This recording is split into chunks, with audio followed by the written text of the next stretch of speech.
Hello అండి, అందరికీ నమస్తే. ఫిబ్రవరి 20 భీష్మ ఏకాదశి. చేయాల్సిన దానాలు. విష్ణు సహస్రనామాలు పఠించడం వల్ల కలిగే ఫలితాలు.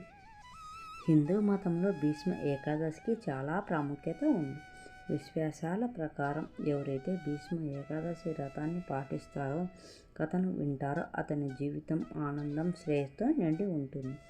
అంతేకాకుండా మరణం తర్వాత మోక్షాన్ని పొందుతారని, విముక్తి పొందుతారని నమ్ముతారు. అందుకే జయ ఏకాదశిని మోక్షానికి ద్వారం అని కూడా అంటారు.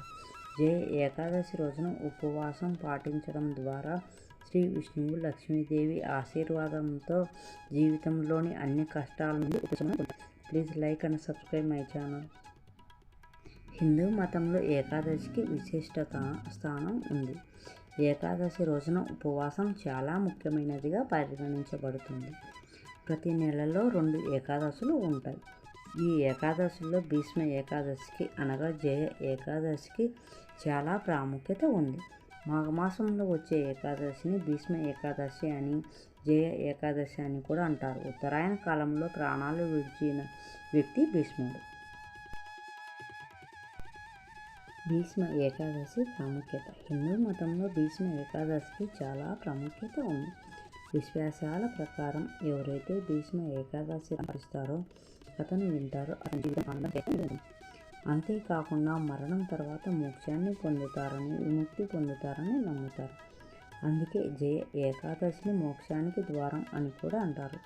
జయ ఏకాదశి రోజున ఉపవాసం పాటించడం ద్వారా శ్రీ విష్ణువు, లక్ష్మీదేవి ఆశీర్వాదంతో జీవితంలోని అన్ని కష్టాల నుండి ఉపశమనం పొందుతారు.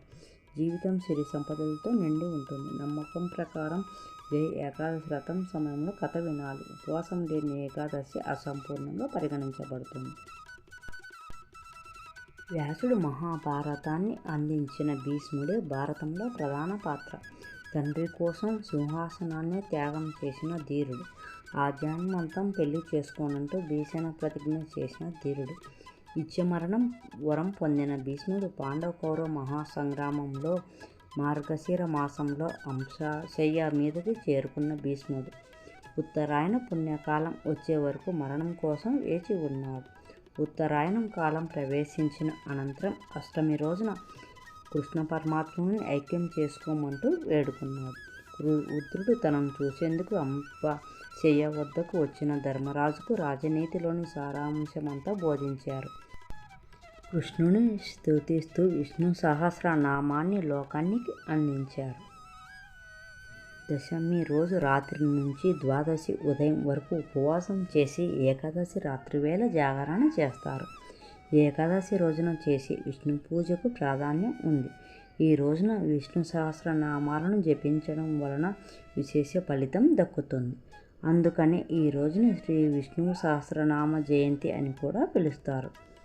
ఈ రోజున భీష్ముడికి తర్పణాలను విడుస్తారు. ఈ రోజున భీష్ముడిని తమ పూర్వజునిగా భావిస్తూ ఎవరైతే తర్పణం విడుస్తారో వారి పాపాలన్నీ దహించుకుపోతాయని పెద్దల నమ్మకం. ఈ రోజున బ్రాహ్మణులకు గొడుగు, చెప్పులు, వస్త్రాలు దానం చేయడం వలన విశేష ఫలితం ఉంటుంది.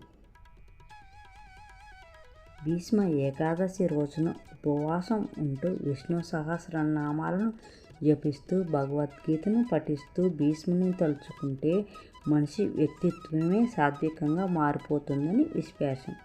ఈ వీడియో కనుక నచ్చితే ఒక లైక్ చేయండి. ఛానల్ని సబ్స్క్రైబ్ చేయడం అయితే మర్చిపోవద్దు ప్లీజ్.